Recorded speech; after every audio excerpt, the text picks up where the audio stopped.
नमस्कार आप सभी का। मैं चेतन एक बार फिर से स्वागत करता हूं आप सभी का विनायक क्लासेस डी1 के यूट्यूब चैनल पर, जहां हम सामान्य विज्ञान विषय से संबंधित अध्ययन कर रहे हैं। कुछ एक क्लासें जो हमारी हो चुकी है। आज हम अपना नया टॉपिक लेते हैं, वो है टिश्यू यानी उत्तक।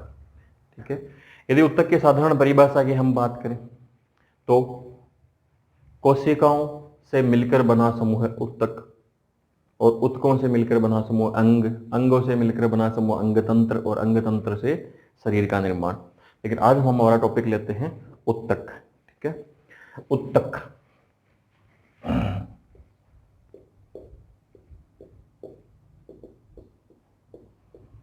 साधारण परिभाषा हुई कि एक समान कोशिकाओं से मिलकर बना समूह है, क्या कहलाता है? उत्तक कहलाता है। ठीक है ना, यानी कोशिकाओं का ऐसा समूह है, कह दो ऐसा समूह है कोशिकाओं का जो क्या हो, आकृति, ठीक है, संरचना और कार्य की दृष्टि से क्या हो, समान हो, वो क्या कहलाता है? उत्तक कहलाता है। ठीक है ना, ये साधारण सी परिभाषा, यानी कोशिकाओं का ऐसा समूह है जो कार्य, आकृति, संरचना, उद्गम इनकी दृष्टि से क्या हो, समान हो, तो ऐसा समूह क्या कहलाता है? उत्तक कहलाता है। ठीक है, उत्तक शब्द की बात कर ही रहे हैं तो इसके बारे में कि सबसे पहले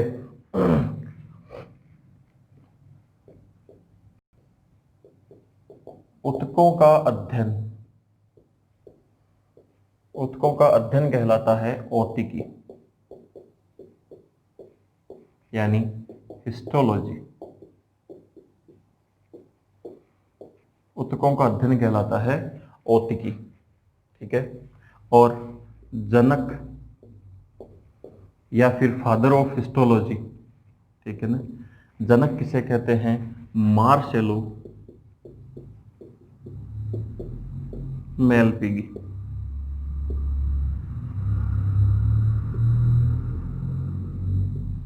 मार्सेलो मेलपिगी को कहते हैं जनक, औतिकी का जनक कह दो या फादर ऑफ हिस्टोलॉजी कह दो, किसे कहते हैं? और उत्तक शब्द या कह दो या टिश्यू जो शब्द है, उत्तक या टिश्यू शब्द जो है वह सर्वप्रथम दिया गया विचट के द्वारा। ठीक है, और औतिकी जो शब्द है, हिस्टोलॉजी, हिस्टोलॉजी शब्द जो है वह दिया गया वैज्ञानिक मायर के द्वारा।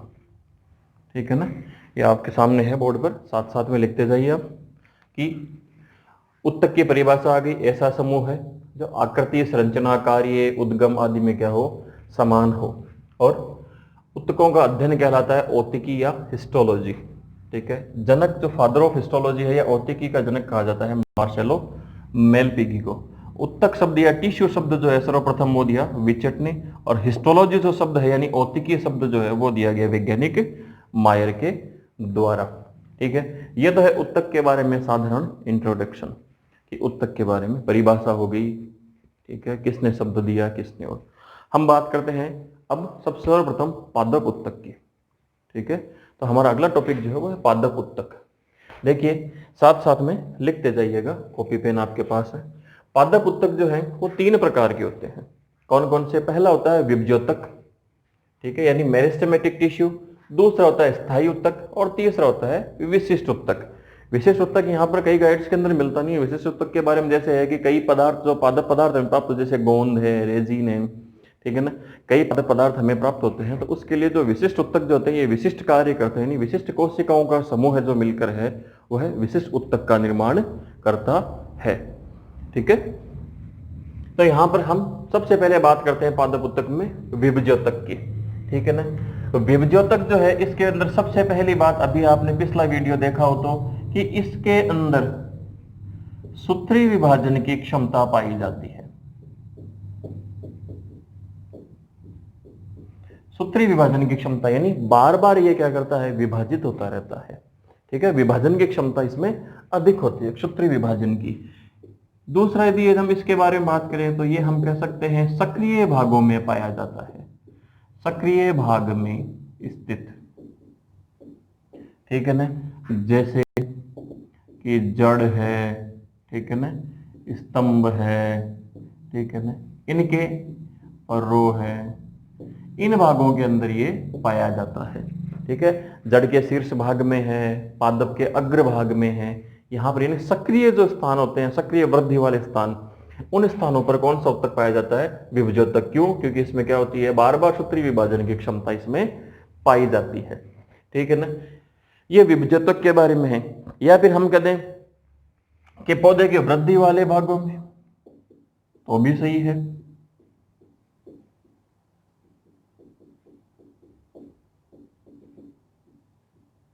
वृद्धि वाले भागों में उपस्थित, ठीक है ना।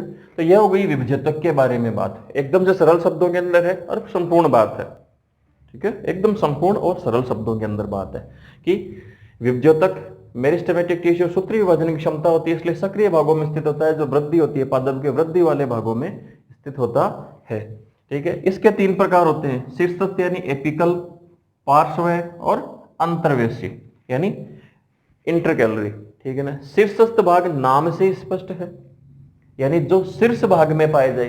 अब जड़ के शीर्ष भाग में कह दो या पादप के शीर्ष भाग में कह दो, ठीक है, टहनी के शीर्ष भाग में कह दो, तो जो शीर्ष भागों में पाया जाता है वो है कौन सा हो गया? शीर्षस्थ विभजोतक यानी एपिकल मेरिस्टेमेटिक टिश्यू, ठीक है ना। तो ये कहां पाया जाएगा, ठीक है ना, कि जड़ व तने के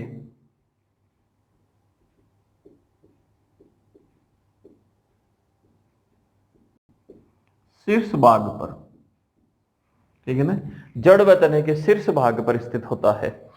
साथ साथ में आप लिखते जाइएगा, ठीक है। दूसरा, या फिर हम इसको कह सकते हैं कि ये पत्तियों के अग्रभाग पर कह दो, ठीक है ना, स्तंभ है, ठीक है ना, पत्तियां हैं, इनके अग्रभाग पर कह दो, एक ही बात है,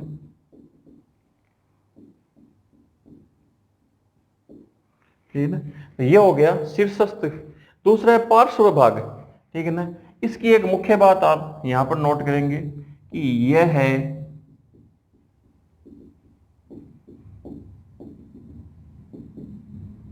लंबाई में वृद्धि करता है,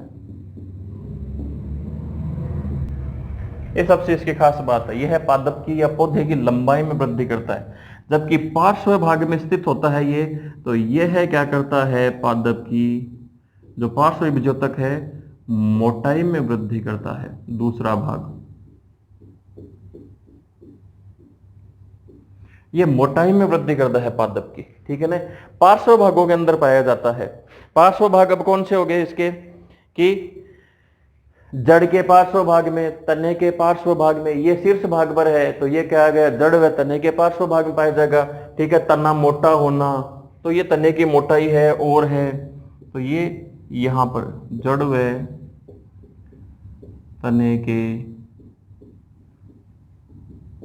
पार्श्व भाग पर, ठीक है। तीसरा होता है अंतर्वेशी विभजोतक। अंतर्वेशी विभजोतक की हम बात करें तो ये क्या होता है कि स्थायी उत्तकों के बीच बीच में पाया जाता है।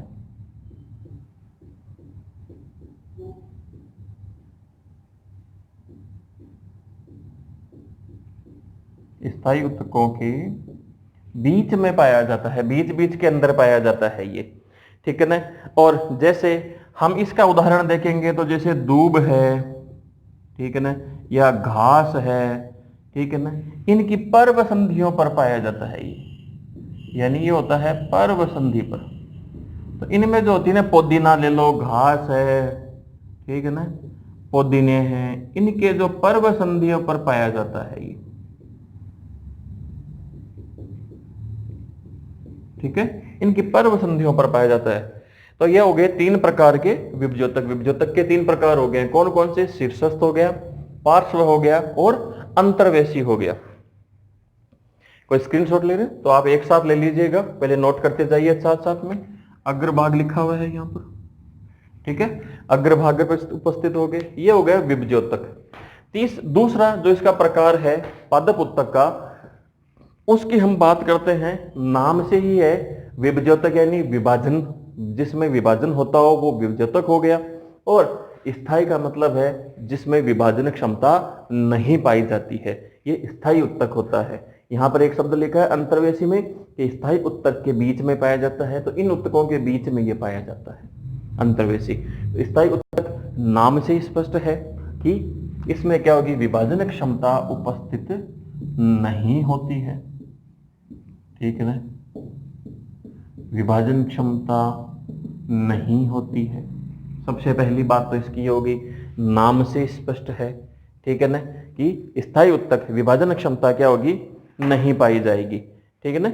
और दूसरा कि विभाजन की क्षमता के आधार पर जो है ना, इन उत्तकों को दो भागों में बांटा गया, सरल उत्तक और जटिल उत्तक, ठीक है ना। इसमें विभाजन क्षमता नहीं होती, पाई नहीं जाती है, तो इसलिए क्या इसको दो भागों में बांटा गया है, सरल उत्तक में और जटिल उत्तक में।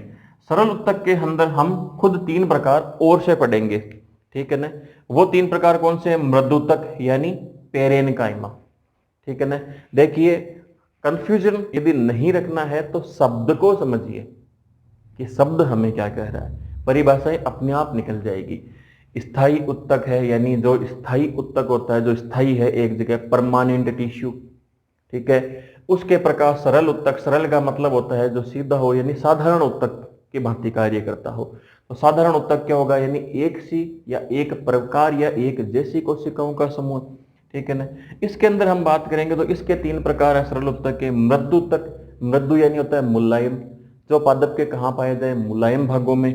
स्थूल कोण उत्तक, ये होता है स्थूल कोण उत्तक का मतलब एक जगह जो है मैं इसे हिल रहा हूं लेकिन गिर नहीं रहा हवा के झोंके से, यानी इसमें क्या हो गया कि लचक प्रदान करता है, ये फ्लेक्सिबिलिटी प्रदान करता है, ये फ्लेक्सिबिलिटी, ठीक है ना। स्थूल कोण उत्तक एक जगह स्थित रख रखा है, तो ये हो गया स्थूल कोण उत्तक। दृढ़ उत्तक क्या होता है, नारियल है, अखरोट है, उनका जो बाहरी आवरण होता है वो दृढ़ उत्तक का बना होता है।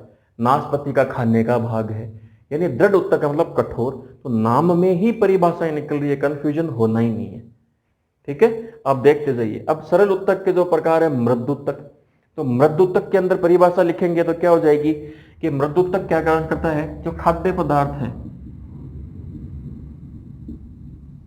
खाद्य पदार्थ पौधे के लिए कौन कौन से होंगे, मंड है, स्टार्च है, ठीक है, कुछ प्रोटीन पदार्थ है, इनका क्या करता है, संचय करता है, ठीक है ना, मृदुत्तक, ठीक है, इनका संचय करता है खाद्य पदार्थों का, ठीक है।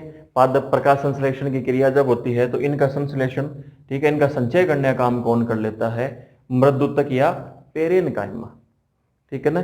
ये हो गया। जलीय पौधों के अंदर यदि इसकी बात करेंगे तो एक प्रकार है, यहां से प्रश्न बन रहा है, नोट कीजिएगा कि जलीय पादपों के अंदर ये होता है एरेनकाइमा, यानी वायु कुपिकाएं उनके बीच में भरी हुई रहती है, या वायु उत्तक, ये वायु उत्तक का निर्माण करता है, जो कि क्या प्रदान करता है, जलीय पौधों को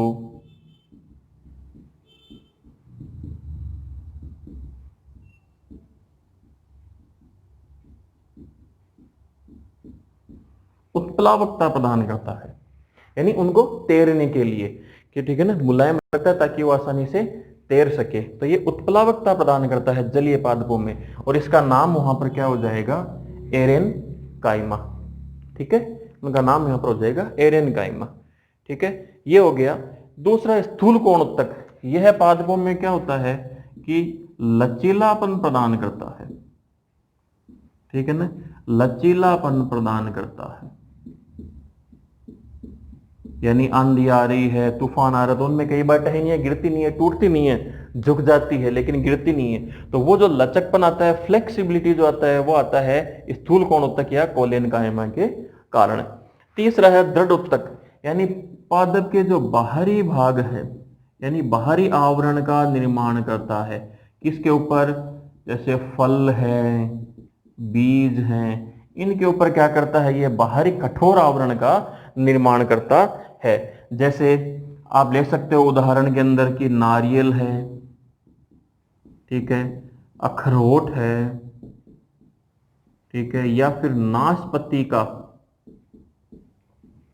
ठीक है, नाशपाती का खाने योग्य जो भाग होता है, उसमें भी क्या होता है, दृढ़ोत्तक। सेव की तुलना में नाशपाती जो होती है थोड़ी हार्ड होती है, ठीक है ना, वो होती है दृढ़ोत्तक के कारण। ठीक है, ये हो गए इसके 3 प्रकार। दूसरा जो इसी का प्रकार है स्थायी उत्तक का, वो है जटिल उत्तक, यानी एक से अधिक कोशिकाओं से मिलकर बना होता है। ठीक है ना, 2 से अधिक उत्तक कह दो या एक से अधिक प्रकार की कोशिकाओं से मिलकर बना होता है जटिल उत्तक। जटिल उत्तक के 2 प्रकार, जाइलम और फ्लोएम। ठीक है, इसका दूसरा नाम जो है जाइलम का वह है सहवन उत्तक भी कहते हैं, संवहन उत्तक भी कहते हैं। संवहन का मतलब होता है एक जगह से दूसरी जगह किसी को लेकर जाना, संवहन करना। ठीक है, उसको लेकर जाना, तो संवहन उत्तक भी कहते हैं। तो ये क्या काम करता है कि जल है, खनिज लवण है आदि को क्या करता है, जड़ से, ठीक है, पौधे के भाग तक पहुंचाता है, यानी संवहन का कार्य करता है। इसलिए इसे क्या नाम दिया गया है, जाइलम को संवहन उत्तक भी कहते हैं। और दूसरा जो है फ्लोएम, फ्लोएम को जो है दूसरा नाम इसका फ्लोएम भी है। ठीक है ना, यह जड़ों से जाइलम क्या करता है, अवशोषित करता है जड़ से, और पादप के अन्य भागों तक जल है, खनिज लवण है, उनको पहुंचाता है। ठीक है, फ्लोएम को हम कहते हैं बास्ट उत्तक, इसका दूसरा नाम। ठीक है, बास्ट उत्तक भी कहते हैं। और ये क्या करता है कि खाद्य पदार्थों को या संचित भोजन को विभिन्न भागों तक पहुंचाता है। ठीक है ना, इसलिए इसे हम क्या कहते हैं, बास्ट उत्तक भी कहते हैं। यह है खाद्य पदार्थों को, जो पदार्थ पत्तियों में जो भोजन बनता है उसको वापस पुनः दूसरे भागों तक। तो ये हो गए जाइलम और फ्लोएम उत्तक। तीसरा जो प्रकार है किसका, पादप उत्तक का जो तीसरा प्रकार है वो कौन सा है, विशिष्ट उत्तक, यानी एक विशिष्ट प्रकार की कोशिकाओं से मिलकर बना समूह है। ठीक है, जैसे जिनसे क्या प्राप्त होता है हमें, गोंद है, रेजिन है, लेटेक्स है, ये सब जिनसे प्राप्त होते हैं, ऐसे उत्तक जो विशेष कार्य करते हैं वो क्या कहलाते हैं, विशिष्ट उत्तक कहलाते हैं। तो ये है हमारा पादप उत्तक के बारे में सारा सार। ठीक है, आप स्क्रीनशॉट ले लीजिए या जो राइट डाउन कर रहे हैं जल्दी से आप राइट डाउन कर लीजिए। अगला हम टॉपिक जो लेते हैं हमारा वो है जंतु उत्तक। ठीक है, पादप उत्तक के बाद में हम बात करते हैं जंतु उत्तक। देखिए, जंतु उत्तक का जो निर्माण है वो होता है भ्रूणीय परिवर्धन के अंदर 3 प्रकार की जो अवस्था होती है, कौन सी, एक्टोडर्म, मेसोडर्म, एंडोडर्म। ठीक है, इन तीनों से ही क्या होता है, निर्माण होता है जंतु उत्तकों का। ठीक है, जंतु उत्तक मुख्यतः होते हैं 4 प्रकार के। ठीक है, कौन कौन से 4 प्रकार, उपकला उत्तक, संयोजी उत्तक, ठीक है, पेशीय उत्तक और तंत्रिका उत्तक। ठीक है ना, ये 4 प्रकार के मुख्य उत्तक होते हैं। ठीक है ना, उपकला उत्तक, संयोजी उत्तक, पेशीय उत्तक और तंत्रिका उत्तक। ठीक है, इसके बारे में हम सबसे पहले चर्चा जो हम करते हैं वो करते हैं हम उपकला उत्तक यानी एपिथेलियल उपकला उत्तक के बारे में बात करते हैं। देखिए, उपकला उत्तक के बारे में यदि हम बात करें तो उपकला उत्तक कौन से होते हैं, यानी ये जंतु शरीर के जो त्वचा है, खोखले जो भाग हैं उन पर, वहां जो स्थान होता है वहां पर पाए जाते हैं। त्वचा है, खोखले जो भाग है, वहां पर जो उत्तक स्थित होता है वो कौन सा होता है, उपकला उत्तक स्थित होता है।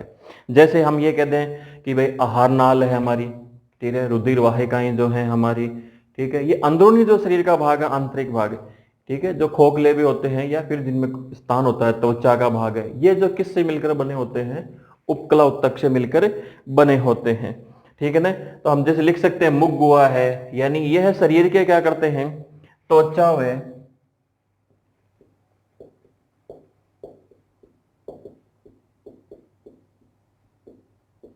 खोखले भागों में स्थित। जैसे यदि उदाहरण की हम बात करें तो मुख गुहा हो गई, ठीक है, आहार नाल हो गई, ठीक है, रक्त वाहिनियां हो गई, ये सब क्या है, ठीक है ना, त्वचा और खोखले भागों में स्थित होता है, ठीक है ना। जीभ कह दो, ठीक है, इसका आपका ये जो है अपने किडनी कह दो, जीभ है, गुर्दे हैं या किडनी है, इन सब में कौन सा उत्तक पाया जाता है? उपकला उत्तक पाया जाता है, ठीक है ना।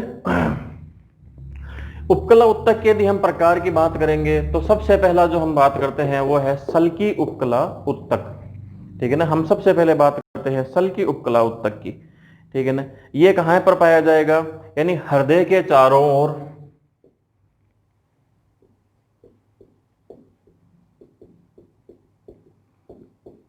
हृदय के चारों ओर, ठीक है, मूत्र नलिका, ठीक है ना, इनमें जो पाया जाता है वो होता है सल्की उपकला उत्तक। और भी जैसे इसके अपन कह सकते हैं सल्की उपकला उत्तक का कि इसका मुख्य कार्य जो होता है ना वो होता है पदार्थों का विसरण करना, ठीक है ना। इसका जो मुख्य कार्य है वो होता है कार्य पदार्थों का विसरण करना, ठीक है ना। तो ये हृदय के चारों ओर है, मूत्र नलिका पे है, ठीक है ना। या फिर अपन इसको कह सकते हैं फेफड़ों के अंदर वायु कोष है ना, फेफड़ों में वायु कोष जो हमारे होते हैं, हम श्वसन जो लेते हैं, अंदरूनी भाग जो है हमारा, वहां पर ये कौन सा उत्तक पाया जाता है? सल्की उपकला उत्तक पाया जाता है। इसका कार्य ध्यान रखिएगा, पदार्थों का विसरण करना, और विसरण का काम मूत्र विसर्जन है, ठीक है। हृदय के अंदर रक्त का परिसंचरण है तो विसरण की क्रिया है वहां पर, ठीक है। फेफड़ों के अंदर वायु कोष है तो यहां पर भी क्या है? विसरण की क्रिया है। तो यहां पर ये पदार्थों का क्या करता है? विसरित करना, फैलाव करना। तो पदार्थों को फैलाने का कार्य इन सब से ही होता है, ठीक है ना। दूसरा हम इसका उपकला उत्तक का जो दूसरा भाग है वो है घनाकार उपकला उत्तक, यानी लार जो है हमारी लार ग्रंथि है, ठीक है, हमारी स्वेद ग्रंथि है, हमारी थायराइड ग्रंथि है, ठीक है ना। ये जो ग्रंथियां हैं, कौन सी? लार ग्रंथि कह दो, स्वेद ग्रंथि कह दो, थायराइड ग्रंथि कह दो, इन ग्रंथियों पर जो आवरण बनता है ना, इन ग्रंथियों में स्थित कौन सा होता है? घनाकार उपकला उत्तक स्थित होता है, ठीक है ना। इसका जो कार्य होता है ना, वो घनाकार उपकला उत्तक का कार्य जो है वह कार्य होता है स्त्रावण का, ठीक है, उत्सर्जन का, ठीक है ना। यानी पदार्थों का स्त्रावण करना, पदार्थों का क्या करना? उत्सर्जन करना। ये जो कार्य है वो किसके द्वारा किए जाते हैं? घनाकार उपकला उत्तक के द्वारा। उत्सर्जन कह दो, अवशोषण कह दो, ठीक है ना। ये जो कार्य हैं ये कार्य इसके द्वारा किए जाते हैं, ठीक है ना। तीसरा हम लेते हैं स्तंभाकार, ठीक है ना। स्तंभाकार जो है वह क्या होता है? आंत है, यानी हमारी आंत्र है, आमाशय की दीवार है, ठीक है ना, आमाशय की दीवार है, आंत्र का भीतरी भाग है। इन सब में जो उत्तक स्थित होता है वो होता है स्तंभाकार उपकला उत्तक, ठीक है ना। इसका मुख्य जो कार्य होता है, ठीक है ना, वो होता है पचे हुए पदार्थों का संचय करना, ठीक है ना। ये जो भोजन के दौरान जो पदार्थ, आवश्यक पदार्थ जो पच जाते हैं, पचे हुए पदार्थ जो हैं, उनका क्या करता है? ये पचे हुए पदार्थों का अवशोषण करता है, ठीक है ना। पचे हुए पदार्थों का अवशोषण करना आंत्र में है, आमाशय की दीवार में है, ठीक है ना। पित्त वाहिनी कह दो, पित्ताशय कह दो, इनके अंदर जो भी ये भाग हैं सारे, जो भोजन के पचाने के अंदर जो कार्यशील होते हैं या भाग लेते हैं, उन सब में कौन सा उत्तक पाया जाता है? स्तंभाकार उपकला उत्तक पाया जाता है। नेक्स्ट हम इसी का प्रकार पढ़ते हैं उपकला उत्तक का, तो वो होता है पक्षमाभी उपकला उत्तक, ठीक है ना। पक्षमाभी जो उपकला उत्तक है वो हम कह सकते हैं हमारे जो अंडाशय है, ठीक है, शुक्राशय है, इनके अंदर, यानी ये क्या करता है? खिंचाव है, तनाव, फैलाव है, इन स्थितियों में क्या करता है? ये सहायता प्रदान करता है, ठीक है ना। उपकला उत्तक तो खिंचाव है, फैलाव है, इनके अंदर जो उत्तक जो प्रदान करता है ना, ये अनुकूलन प्रदान करता है, ठीक है। मस्तिष्क के अंदर कह दो, मेरु रज्जु में कह दो, तो ये पाया जाता है, ठीक है ना। इस जो ये कहाँ स्थित होता है? अंडवाहिनी है, ठीक है, मस्तिष्क है, मेरु रज्जु है, जहां हम तनाव है या खिंचाव है, वो जो हम क्या है? अनुकूलन जो हमें बनाता है, तो इसका कार्य क्या हो गया कि खिंचाव है, ठीक है ना, तनाव है, इनके क्या, तनाव के अनुकूल बनाता है, यानी अनुकूलन प्रदान करता है हमें। तो वो कौन सा हो गया, पक्षमापी उपकला उत्तक। ठीक है, नेक्स्ट हम बात करते हैं स्तरित। स्तरित का मतलब स्तरों के रूप में, ठीक है ना, एक के ऊपर एक स्तर जमा हुआ हो। ठीक है, स्तरित उपकला उत्तक क्या काम करता है कि त्वचा है, ठीक है, मुख गुहा है, इन स्थानों पर अंदर की ओर पाया जाता है। त्वचा में कह दो, मुख गुहा में कह दो, ये हमारे क्या काम करता है, मुख्य जो इसका कार्य है वो होता है संक्रमण से सुरक्षा करना।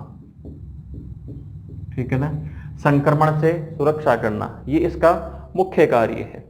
ठीक है ना, स्तरित उपकला त्वचा में है, ठीक है ना, या फिर कई गाइड्स के अंदर मिलता है ये रेटिना में, ठीक है, रेटिना पर है। तो ये संक्रमण से क्या करता है, बचाव करता है, ये इसका मुख्य कार्य है। संक्रमण कह दो या घर्षण कह दो, ठीक है ना, इनसे क्या करता है, बचाव या सुरक्षा प्रदान करता है। नेक्स्ट उपकला उत्तक का भाग है ग्रंथिल उपकला उत्तक। ठीक है, ग्रंथियों के जो वसमान संरचना होती है, यानी स्तन ग्रंथि जो है, ठीक है, लार ग्रंथि है, इनमें क्या है, ये स्थित होता है। ठीक है ना, स्तन ग्रंथि कह दो, लार ग्रंथि कह दो, इन सब में क्या है पाया, ये स्थित होता है। अग्नाशय ग्रंथि कह दो, इन ग्रंथियों के अंदर ये ग्रंथिल उपकला उत्तक पाया जाता है। इसका मुख्य कार्य जो है वो क्या हो गया कि विशेष प्रकार के पदार्थों का स्त्रावण करता है, विशेष प्रकार के पदार्थों का स्त्रावण करता है। और आपको पता है दो ही प्रकार के विशेष पदार्थ है, एक तो होता है हार्मोन, एक होता है एंजाइम। जो बिना सीधे रक्त में छोड़े जाते हैं बिना नलिकाओं के, वो तो हो गए हार्मोन, और जो रक्त में नलिकाओं के माध्यम छोड़े जाते हैं वो हो गए एंजाइम। ठीक है, इतना सा ही फर्क होता है। तो विशेष पदार्थ, ठीक है ना, जैसे हार्मोन है, ठीक है, एंजाइम है, इनका ये क्या करता है, स्त्रावण करता है। ठीक है, नेक्स्ट जो है वो है संवेदी, यानी संवेदनाओं को ग्रहण करना।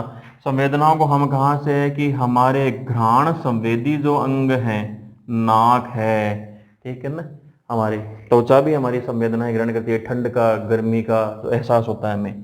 तो ये होता है घ्राण संवेदी अंगों में स्थित, और इसका कार्य क्या हो गया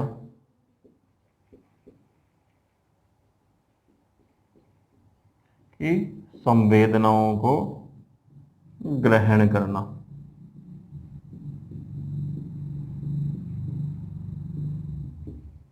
ये तो हम बात कर रहे हैं, ठीक है, ये हमारी बात हो गई है उपकला उत्तक की। दूसरा हम जो बात करते हैं वो है कौन सा, संयोजी उत्तक। ठीक है, वो हम बात करते हैं संयोजी उत्तक की। संयोजी उत्तक यानी संयोजन जिसमें होता हो, ठीक है, वो कहलाया संयोजी उत्तक। ठीक है, तो संयोजी उत्तक के बारे में बात करते हैं। तो ये क्या करता है कि बाहरी आवरण जो है, यानी शरीर में सबसे पहली बात तो इसकी हम ये कहते हैं कि शरीर में सबसे अधिक ये जो उपस्थित और जो उत्तक होता है वो कौन सा होता है, संयोजी उत्तक होता है, जो शरीर में क्या होता है, सबसे अधिक उपस्थित होता है। ठीक है ना, और इसका मुख्य कार्य क्या है, संयोजन का। तो संयोजन को क्या करता है, यानी एक अंग को दूसरे अंग से जोड़ना।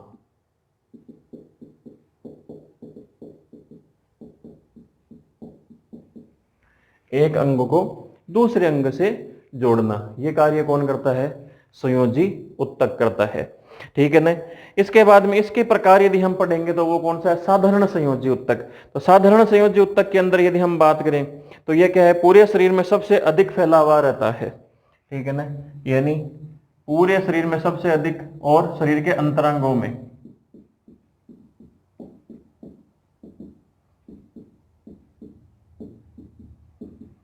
सबसे अधिक फैलाव इसी का होता है। और ये जो होता है वो शरीर के क्या होता है, अंतर जो अंग हैं, यानी शरीर के अंतरांगों के ऊपर ये क्या होता है, फैला हुआ रहता है। यानी अंतरांगों पर स्थित होता है। ये तो हो गया साधारण संयोजी उत्तक। ठीक है, नंबर 2 है वसीय संयोजी उत्तक, यानी वसा का जो करता है संग्रहण करता हो, वसीय संयोजी उत्तक हो गया, नाम से ही है। और वसा हमारे शरीर में क्या काम करती है, कुचालक होती है ऊष्मा की। ठीक है, यानी शरीर में तापांतर का जो नियमन करती है, तो वसीय संयोजी उत्तक।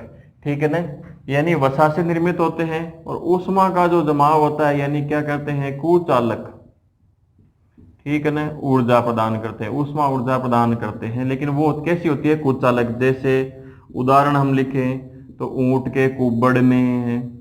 ठीक है, और दूसरा उदाहरण हम लिखें तो व्हेल मछली जो होती है, व्हेल की जो वसा होती है उसे हम क्या नाम देते हैं, ब्लबर। ठीक है ना, ये प्रश्न पूछा हुआ है, व्हेल मछली की जो वसा है वो क्या कहते हैं, ये वसीय उत्तक, यानी एक वसा का जमाव करना। ठीक है, जिससे क्या है कि तापांतर जो है ना वो शरीर का क्या हो, बना रहे। ठीक है, ये कार्य है वसीय उत्तक का। रेशेदार संयोजी उत्तक, देखो रेशेदार संयोजी उत्तक दो प्रकार के होते हैं, एक तो होते हैं पीले और दूसरे होते हैं श्वेत। ठीक है ना, रेशेदार संयोजी उत्तक जो होता है दो प्रकार ये करता है, पीले और कौन से होते हैं, सफेद। ठीक है ना, अब देखिए दो प्रकार में क्या करेंगे हम, पीले के अंदर जैसे है कि भाई एक तो होता है कंडरा। ठीक है ना, इसके अंदर हम पीले और श्वेत रेशेदार तंतुओं के बारे में बात करते हैं। तो श्वेत जो कोलेजन तंतु जो होते हैं ना, श्वेत वाले, ये प्रचुर मात्रा के अंदर पाए जाते हैं। श्वेत कोलेजन तंतु प्रचुर मात्रा में पाए जाते हैं। ठीक है, ये क्या कार्य करते हैं, रेशेदार संयोजी उत्तक जो है ना, ये परस्पर जोड़ने का कार्य करता है। ठीक है, परस्पर जोड़ने का कार्य आपस में, रेशेदार संयोजी उत्तक जो है परस्पर जोड़ने का कार्य। ये रेशेदार संयोजी उत्तक दो प्रकार के होते हैं, पीले और श्वेत। ठीक है ना, पीले जो होते हैं वो क्या काम करते हैं, तंतु आपस में मिलकर जो है ना, पीले तंतु ये तो करते हैं टेंडन का निर्माण, और दूसरे जो होते हैं वो करते हैं कंडरा का निर्माण। ठीक है, ठीक है ना, टेंडन कंडरा का दो, या लिगामेंट या स्नायु का निर्माण करते हैं। ठीक है ना, यहां से ये दो शब्द मैं ले रहा हूं कि पीले तंतु जो हैं वो कंडरा या टेंडन का निर्माण करते हैं, और श्वेत जो होते हैं वो स्नायु कह दो या लिगामेंट का निर्माण करते हैं। अब देखो यहां पर यह ध्यान रखना कि अस्थियों को पेशियों से जोड़ने वाली संरचना तो कहलाती है कंडरा। ठीक है ना, अस्थि को पेशियों से, और दो अस्थियों को आपस में जोड़ने वाली संरचना क्या कहलाती है, लिगामेंट या, ठीक है ना, लिगामेंट या स्नायु। हमारा जो घुटना है, ठीक है ना, ठीक है, हमारी कोहनी है, हमारे जो ये, ठीक है, कंधा है, यहाँ पर लिगामेंट्स और जो टेंडन है ये दोनों स्थित है। ठीक है ना, जोड़ने, परस्पर जोड़ने का काम। ठीक है, यहां से जोड़ रखा है, ये जॉइंट है, ये जॉइंट है, घुटने में जॉइंट है, कूल्हे की अस्थि है, ये सब क्या है, किससे जुड़े हुए हैं, टेंडन और कंडरा से जुड़े हुए हैं, रेशेदार संयोजी उत्तक से। कंकाल संयोजी उत्तक यानी शरीर के कंकाल का निर्माण करते हैं, वही दो प्रकार हैं, और कंकाल तंत्र में इनके बारे में विस्तार से अध्ययन करेंगे हम लोग, अस्थि और उपास्थि। और तरल संयोजी उत्तक है, ये भी दो प्रकार के होते हैं, यानी रुधिर और लसिका। ठीक है, इनके बारे में रक्त परिसंचरण में हम पूर्णतः विस्तार से चर्चा करेंगे। ठीक है ना, कंकाल और तरल संयोजी उत्तक में। ये यहाँ पर आपके सामने दो उत्तक है, उपकला उत्तक और संयोजी उत्तक। स्क्रीनशॉट ले लीजिए या फिर उतार लीजिए। हम बात करते हैं, ठीक है, उपकला उत्तक हो गया और संयोजी उत्तक हो गया। तीसरा जो हमारा उत्तक जो है जंतु उत्तक का प्रकार, वो है पेशीय उत्तक, वेस्कुलर टिश्यू। पेशीय उत्तक, पेशीय उत्तक में हम सबसे पहली बात करते हैं तो वो है कंकाल पेशीय उत्तक। ठीक है ना, अब कंकाल पेशीय उत्तक जो है वो क्या काम करता है, मुख्य कार्य कितना है कि गमन में सहायक होता है, गमन में सहायक है। और इसमें पेशियां कैसी होती है, ऐच्छिक पेशियां हैं, पेशियों के प्रकार जो है पेशी तंत्र के अंदर, ठीक है ना, ऐच्छिक पेशियां होती है। ठीक है ना। और गमन में ये क्या काम करती है, सहायक होती है, ठीक है ना। ऐच्छिक है, रेखित कह दो, रेखित पेशियां भी होती है, ठीक है ना। ये दूसरा जो इसका प्रकार है पेशीय उत्तक का, वो होता है चिकनी पेशियां।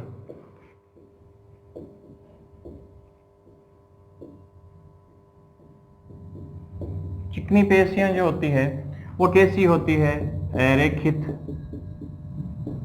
ठीक है, अनैच्छिक प्रकार की होती है, अरेखित और अनैच्छिक प्रकार की होती है, ठीक है ना। जैसे कौन सी हो गई, उदाहरण यदि हम बात करें यहां पर, तो कौन सी हो गई, आहार नाल की जो पेशियां है, ठीक है, मूत्राशय की जो पेशियां हैं, ठीक है ना। ये अनैच्छिक है, हमारे उस पर जोर नहीं चलता, अनैच्छिक है, अरेखित प्रकार की है। मूत्र की जब शंका होती है, भोजन का जब पाचन हो रहा था, हम उसको नहीं रोक पाते हैं, ठीक है ना। तो ये अनैच्छिक प्रकार की पेशियां हो गई। और तीसरी जो इसका प्रकार है वो है हृदय पेशियां, ठीक है ना। ये होती है अनैच्छिक प्रकार की और रेखित पेशियां होती है, ठीक है। और कहाँ स्थित होती है, हृदय में स्थित होती है। कार्य आपको बताने की जरूरत नहीं है, हार्ट का कार्य क्या होता है, ठीक है। हृदय का रक्त पंप करना, ठीक है ना, कभी ना थकने वाली मशीन है, ठीक है। और चौथी जो हमारा प्रकार है वह है तंत्रिका उत्तक, जंतु उत्तक के अंदर। तंत्रिका उत्तक से मिलकर बना होता है, तंत्रिका पेशियों से, ठीक है ना। तो ये जो इसके बारे में जो हमने विस्तार से हम लेंगे, तंत्रिका तंत्र जो हमारा आएगा एक टॉपिक, उसके अंदर हम इस तंत्रिका उत्तक के बारे में विस्तार पूर्वक अध्ययन करेंगे। तो दोस्तों जो आज जो हमने पढ़ा, तो एक बार रिपीट कर देता हूं। आपने पादप उत्तक पढ़ा, पादप उत्तक के प्रकार पढ़े, विभज्योतक है, ठीक है ना। उसके बारे में हमने पादप उत्तक के बारे में सबसे पहले उत्तक के बारे में बात करें तो उत्तकों का अध्ययन औतिकी कहलाता है, ठीक है। जनक है मार्सेलो मेलपिगी है। शब्द उत्तक शब्द जो दिया विचक ने, ठीक है। हिस्टोलॉजी जो शब्द दिया, औतिकी शब्द जो दिया वो दिया वैज्ञानिक मायर ने। पादप उत्तक के बारे में हमने बात करी। उसके बाद में जंतु उत्तक के बारे में हमने बात करी, 4 प्रकार के पादप उत्तक, 3 प्रकार के, ठीक है। उन तीनों के भी जो हमने प्रकार पढ़े और इन चारों के हमने प्रकार यहाँ पर अच्छे से पढ़े। उम्मीद करता हूं आपको ये सेशन पसंद आएगा, ठीक है, और आपके कंपटीशन एग्जाम में बहुत ही ज्यादा महत्वपूर्ण साबित होगा, ठीक है। मिलते हैं नए वीडियो में एक नए टॉपिक के साथ, तब तक के लिए नमस्कार।